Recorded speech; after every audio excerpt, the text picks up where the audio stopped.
so far from what I was thinking. I was What would you like, think? I was like, she's totally like a cheetah, like so fast, so athletic. Ooh, I was like, love that's what I that. see you as. Well, thank you. I mean, I'll take that. I just looked like a giant green bean with the Avengers. So I was like the Avengers and a side of vegetables. But technically I was the Hulk, and I was identified as intense. And I was like, what? And then realized I was being very intense in that moment. Hey everyone, welcome back to Pester the Professor. This is a show where we get to see the UCM professors outside the classroom, and we will get back to it right after this.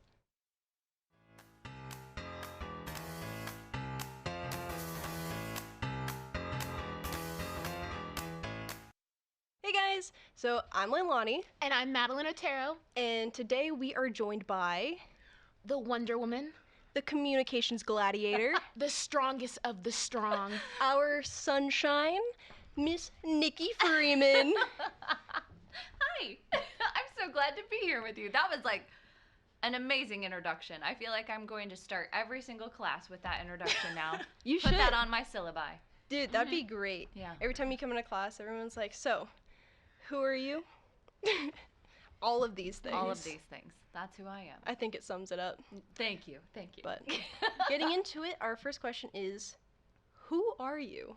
Well, I mean, I am the Wonder Woman, communication gladiator, and sunshine. I'm just kidding. I try to be those things, but I'm Dr. Nikki Freeman. I teach in the comm studies side of things.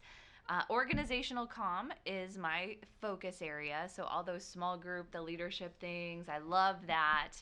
And then I also oversee our public speaking curriculum and all of our graduate students who teach public speaking. So I guess that's what I do in my professional world. In my more personal world, I'm a yoga instructor. I love all things fitness and food. So I'm a total foodie, love to cook, love to be outside, love to garden. I just really like to experience a lot of things in life, I think. That's who I am. Okay, I love it. Yeah, I think the most thing that like a lot of the students will get away from is that like you like to be very active and you have a lot of like those kind of hobbies like outside the classroom, which I think is really cool because we don't really get to know what all the professors do outside. Some of them are musicians. I think someone mentioned like a website, sports. I feel like everybody plays an instrument. Yeah. Do you play an instrument? Not well. I mean, I could play any instrument you want me to, but if you want me to play it well, no. I did take piano lessons for like 7 years. And you can't play it well? I mean, I could hold my own back then. Okay. But now, I could probably rip out some chopsticks. That's like a little probably drumming? about it. Yeah. Nice. Yeah, that's probably about it. But yeah, unfortunately, I mean, I love music, but that just isn't where I spend my time, I guess. I think that's okay. Everyone has their different things, so. Yeah. Oh, okay, so Halloween recently happened. Yeah. What has been your favorite Halloween costume? So, like, going back, spanning the... Yeah. Okay, well, that's hard. It's going to be difficult to narrow it down to one, so I might have to give you That's a little okay. bit of a smattering.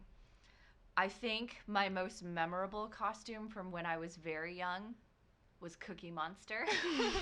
But now, more in my adult life, there's been a few different times where I have just, because I do tend to be a little chipper and sunshiny, I think it's kind of fun to like tap into the other side. So I've been like a very angry, like punk rock. I've tapped into that side of my personality. That's always been super fun. In fact, I posted a picture. I did that last year. And I posted a picture on Facebook and I got some extremely concerned messages from people that like legit thought that I had changed my life and this was my new vibe. And I was like, it's Halloween. We're okay. So that's always been kind of fun. But then just this last Halloween, so last week, I had 2 opportunities to dress up. So we had a little healthy, fun competition at my CrossFit gym here in town at CrossFit Believe. And my team chose to dress up as the Avengers. Ooh. I don't know how I got the Hulk. Well, I chose the Hulk just based on, like, I know, everyone's laughing. Based on costume opportunities and how much everything costs. I almost wore my green screen outfit today because I thought it would be hysterical with this, but I didn't. I just looked like a giant green bean with the Avengers. So I was like, the Avengers and a side of vegetables. But technically I was the Hulk.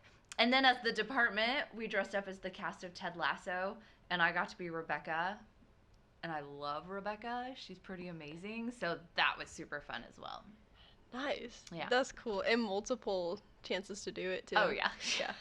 Okay. I don't shy away.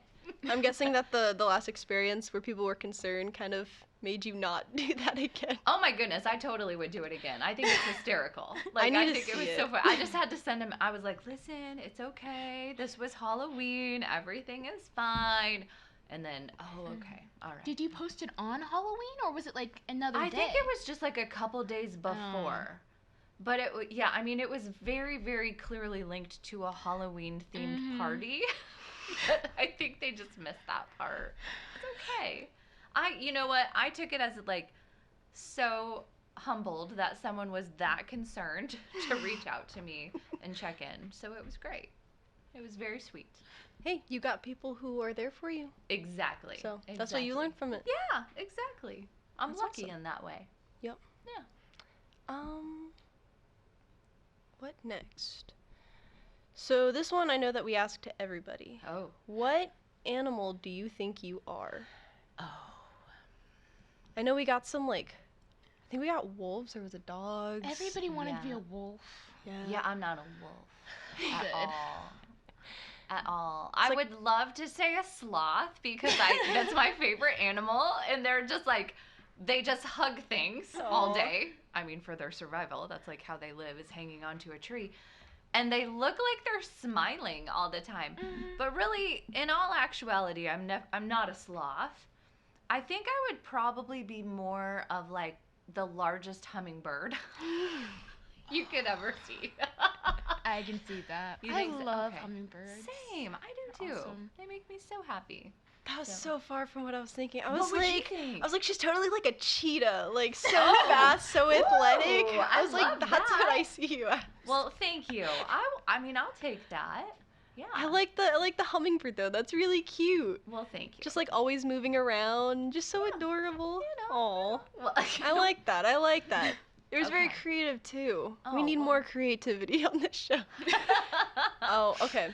Jordan also thought you were a bird. Oh, So well, I guess that means Jordan was right. Jordan was Oh, right. man. Okay, there we go. She's always right. I was so on the other end of it. Hey, it's okay. I would take a cheetah too. Like that's pretty awesome. I'd do that. What you got? Me? Oh, Yeah. my next question? Yeah. Sorry. So, what is like, because I remember when I had your class, you did some icebreakers. Yes. What is your favorite icebreaker for class? So I love icebreakers, and I know most people don't. But I firmly believe, I'm going to get on a soapbox here for a minute. There is a reason that icebreakers have a bad reputation. And it's because people don't know how to facilitate them properly. And so if you don't understand why you're doing it, and it's just like, okay, today we're going to get to know each other, then yeah, it's going to be awkward for everybody. So I love some icebreakers. My favorite one, and if you've had me in class, which several of you have had, is 4 corners. So I get people standing up and I'll ask them some sort of prompt. Sometimes it is relevant to the class that I'm teaching. Sometimes it's completely random. And there's 4 answers that they can choose from. And each answer is represented in a corner of the room.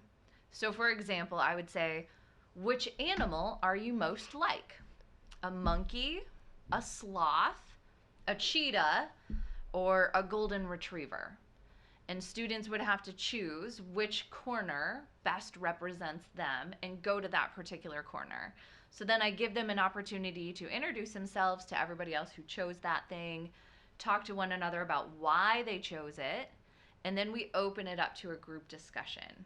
And so people tell me, like, well, we chose golden retrievers because we are super loyal and playful and, you know, we love being around people or whatever. And I love doing that activity because, first of all, it gives me a great indicator of who my students are. But secondly, it's a way to, I'm giving you all my secrets now. No, It's a everyone's way gonna for know. me to, like, sneakily figure out the vibe of the class. So, like, then I'll throw in one that's like, okay, public speaking. I'm excited to be here. I want to throw up. I'm only here because it's a gen ed. Sad face. And I tell them, like, be completely honest with me. I want to know how you're feeling about this. And I feel like it really allows students to accept on day one that first they're going to have to be an active participant in their learning. But secondly, like, okay, this professor legitimately wants to know what I think, even if it's maybe not what she wants me to think. Because I want everybody to be excited about being in my class. But I totally understand some people are just there because it's a gen ed and they have to take it, right? So I tend to throw in some serious questions with some not so serious questions, and then we just turn it into a lot of fun. That's my favorite. That's my go-to. I actually really like that icebreaker. I feel like I Thank you. only did it recently too. I don't remember if I did that in your class. Well, maybe we did.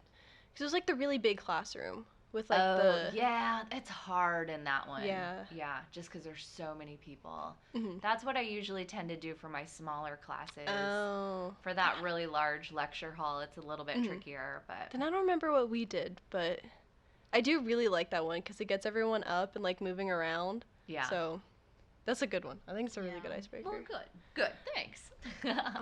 So there was actually a question that I missed. It's Oh, following okay. the animal question Oh. because then you used it as an example, and I was like, oh my gosh, this is also one that I needed to ask. Okay. So we've already established you're possibly a hummingbird or maybe a cheetah. I think they both fit. But the real question is, are you a black cat or an orange cat? I think I'm going to throw you for a loop. Wait. I'm totally a black cat. Oh, right? I know. I don't know. Yeah. Okay, By so our standards, I don't think so. so tell me your standards. So, Tell me your standards. like a black cat, they just seem like, you know, your Halloween costume when you're like, oh yeah, we're just so like, Yeah. like kind of like on our own, like maybe not as like optimistic, and like orange cats are like very, you know, all over the place. They got the energy. I'm sorry, I have a really bad definition No, for no, this, no, but you're like good. I don't know. I feel like orange cats just bring more life to like the party, you know? And that, you know, I can get behind that. I totally see that. I also know that one of the questions that you're going to ask Yeah. is what sign I am. That is on there. Okay, so well, you already know because I kind of let it slip earlier. Take a guess at what sign you think I am. What is November? November's I don't know anybody in November. Like a not Cancer. I'm not good at Is it, zodiac signs. like a wait, hold on. Not It's before Sagittarius. That's December. Wait, No, is that's Capricorn's That's January. December? No. Okay. Sometimes. And then like from January into February is Aquarius. Oh my god. What is It's a Scorpio. Oh, that's not what I thought it was. Yeah. Really? Yeah. So what's the meaning behind a Scorpio? So Scorpios are intense. Okay. Which I was actually called intense. So several years ago when I was first hired at UCM, one of our former faculty who is retired now, we were doing this little exercise where you had to identify one word to explain said person. And I was identified as intense. And I was like, what? And then realized I was being very intense in that moment. And then we talked about it and I was like, oh my gosh, no, that's actually very accurate. So my feelings are very big and they're usually very big, happy, joyful feelings, but there can also be some I'm just intense in what I do. Like Okay. everything I do, I go full speed ahead. Okay. I'm very like driven, very passionate. And that's another thing about Scorpios, extremely passionate. Don't do super well with small talk. Like, let's get to the deep stuff, right? I mean, it's so painful for me to try to deal with small talk. I'm like, yeah, it is sunny outside. So like how's the weather today? Yeah, and you're just like, it's there. I mean, and then I'm like, ew, the barometric pressure, and people are like, oh. So then do simple questions, like when people are like the icebreakers, like, oh, what's your favorite color? Like, what's your, like, those simple things, like favorite food, shows, are those also like small talk or? I like those because it gives me an idea. Okay. Like and that's the other thing about Scorpios is they're very, they're very intuitive and they like to get to know people at a very deep level. So I love learning all of that. So that is why circling back, that's why I say, one of the reasons I say black cat. Okay. They're just a little bit more like mysterious and intense. The other thing, this is silly and it doesn't have anything to do with like the black cat vibe at all. Did you know that black cats and dogs are the least likely to get adopted? I know, it makes Are me they? so sad. They are. And they're like the best too. Right? Yeah. So all of my dogs have been jet black. Aww. Because, well, first of all, I mean, they've all been like adorable rescue mutts. But I've always done like just the jet black doggies because they're so cute though. I know, right? And then like especially it's just like they have like their big round eyes and they're like a shadow. I know. And I think I think a lot of it too is the very first pet I had when I was a wee little girl was a fluffy black cat. So they have a big space in my heart. So I love black cats, especially like a lot of them that I've seen have like the yellow eyes. Yeah. So they look like they're kind of floating. Yeah. I want a black cat. And it's such Halloween vibes. I know. Such fall. And you can have that all year round because fall is the best season. Yeah. Agreed. But does that mean that you're a black cat? Yeah, I don't know. I mean, we may never know. That's okay. I'm probably an orange cat that has a best friend black cat. I like that too. We'll go with that. Yeah. I think it could be either way. So everyone has different sides to them. Yeah. But So this has been my favorite question that everybody else has asked. Like, what is your favorite shoe? Because I feel like it says so much. It does. Honestly, none. I would prefer to be barefoot. But if I have to choose, I'd probably choose what I have on, which is the sparkly green Birkenstock. I love that. Yeah. Everyone else was talking about like comfy shoes, and you went no shoes. And tennis shoes. Yeah. And Well, I mean, socks. I hate socks. no shoes are so comfy.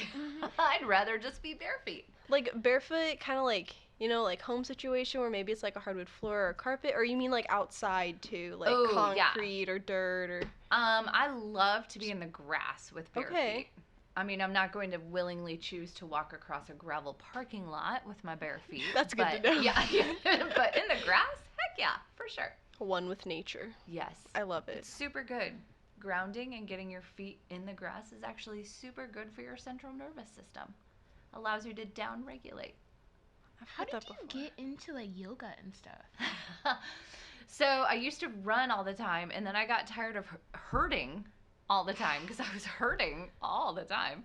So I stepped back from running and started doing a lot more strength training and then adding yoga into it. And oh man, it's just so good because like it helps you physically, mentally, and emotionally. And so an opportunity came up for me to start teaching it. So I went ahead and got certified and just have truly fallen in love with teaching it.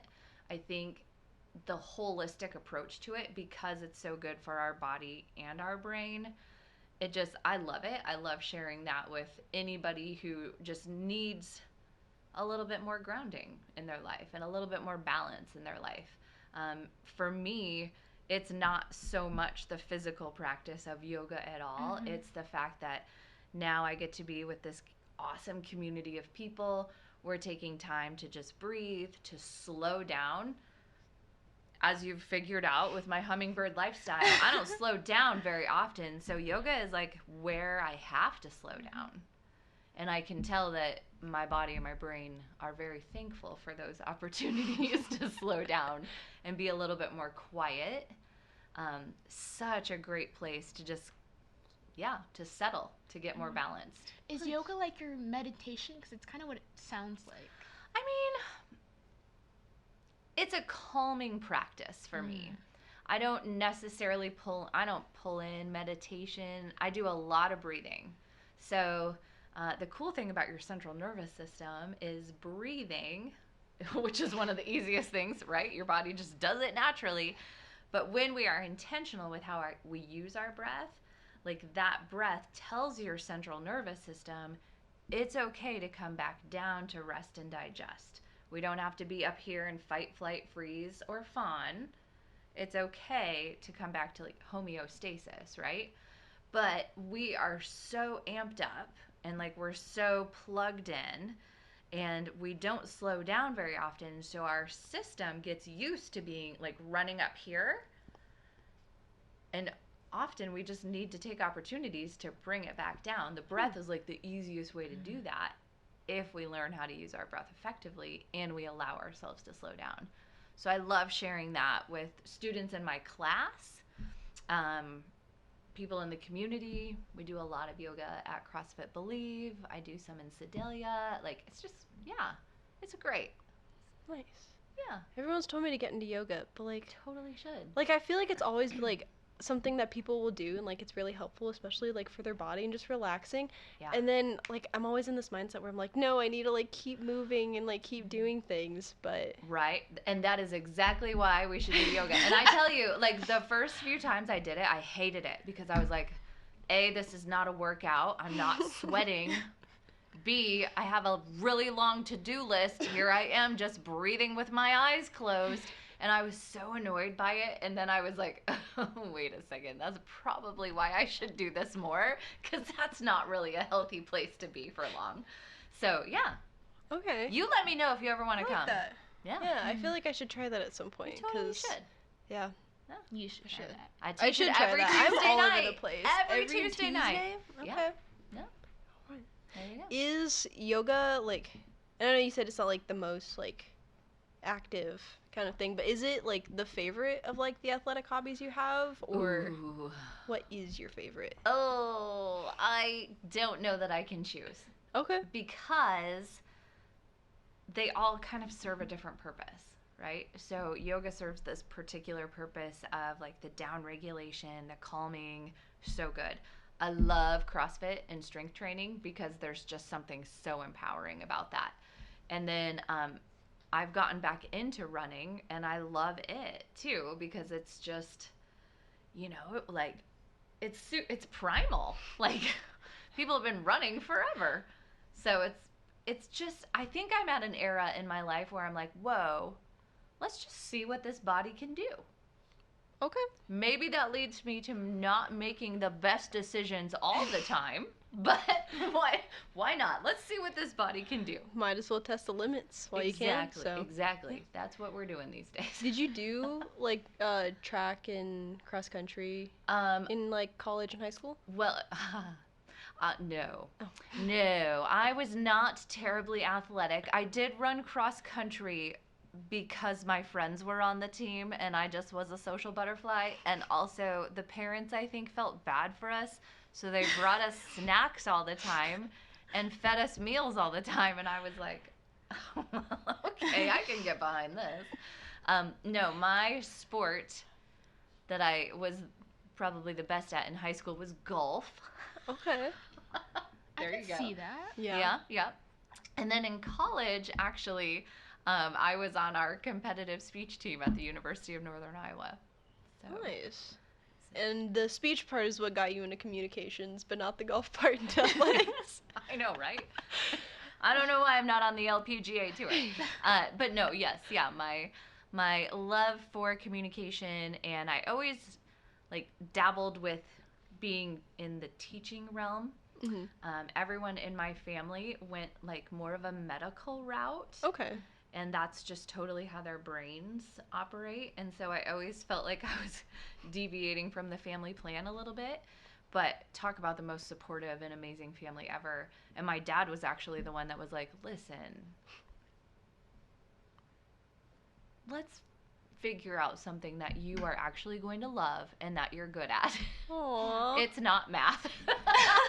You're like, go into communication. He was actually the one who told me to go into communication. We love supportive parents. Right? That's awesome. Yeah, super cool.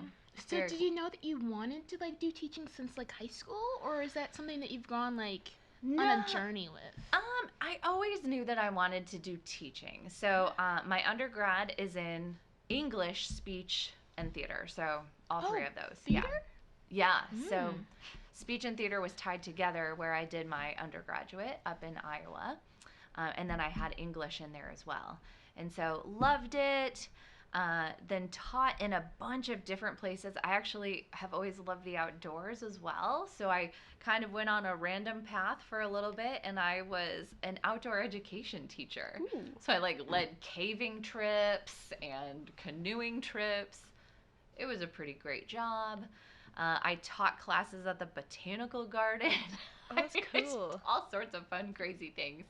And then got my master's degree here, actually. And then got hired on, and then went on for a terminal degree after that, and have been here since. And I love it. Like, I absolutely love my job. So very, very, very happy to be here. Nice. Well, sorry, I was thinking, and then I was like, wait, where'd it go? I just thought about this because you mentioned that you like the questions that really get like really down into it pretty quick. Maybe I should take that back. What's your biggest fear? Like, I feel like you've just kind of lived a life of like everybody. Like, I feel like you've done so many things, and you're like so optimistic about it all too. But like, what's your biggest fear? Like, is there anything that you're like, this thing? No, I can't do it, because I feel like you could do everything. Oh my goodness, you are so sweet. My biggest fear. Okay, well, like irrational fear or like legitimate fear? It could be both. Okay. Irrational fear, even though we've talked so much about Halloween, I am like legit terrified of anything spooky. So spooky movies, no-go, haunted absolutely. houses. No. No way. I've gone to many haunted houses and obviously watched many scary movies. Yeah, no, not my thing. Huh. So you do it, but you just don't like it? I mean, I don't do that anymore very much.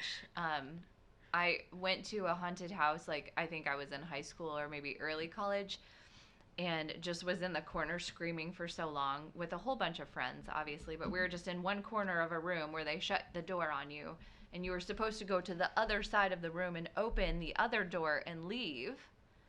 And we just stood here and screamed and cried for so long that finally the person broke character, and they were like, we need you to go over to the other side. Like, you need to leave the room. Okay. Aww. Yeah, so I don't do spooky stuff. Okay. Yeah, it's creepy. Like, super freaky story about the United Kingdom. If we have time for that, I don't know. What's that? We could probably make it quick. Okay. I feel like we can do it. So I used to take the speech debate team over to the United Kingdom when I was coaching our team here, and we always take them on this graveyard tour. It's a guided tour. It's of Greyfriars Kirkyard, and it's like one of the most haunted places, so they say, in Edinburgh, Scotland. Tied to the plague. I mean, it's just crazy town. So, of course, they end this tour in this crypt, and they're telling you this freaky story. And I had been on this tour like 5 times, and I don't particularly love it, but I do it because the students want to go, right? We're in there, and something starts pulling my hair. And I'm standing in between Shannon Johnson and Jack Rogers. So naturally, I think it's them. And so I immediately snap over and like look at Shannon, and I'm like, stop it. And he's like, what? And his hands are totally in his pocket.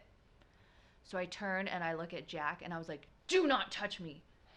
His hands are in his pocket. And at this time, the guide of the tour is like, so the guide says, is everything okay? And I said, something is pulling my, and it wasn't like just pulling down like a person.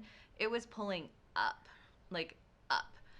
And the guide was like, okay, and that ends our tour. And he shuffled us out of there so quickly. Like, I was full on terrified. I woke up every hour on the hour and, like, checked myself for poltergeist marks. So terrified. They told me to sign this book. Right? Like, this book of, like, people that had experienced things on their tours. I totally wrote a different name and said I was from Australia because I was like, I don't want the ghost to follow me.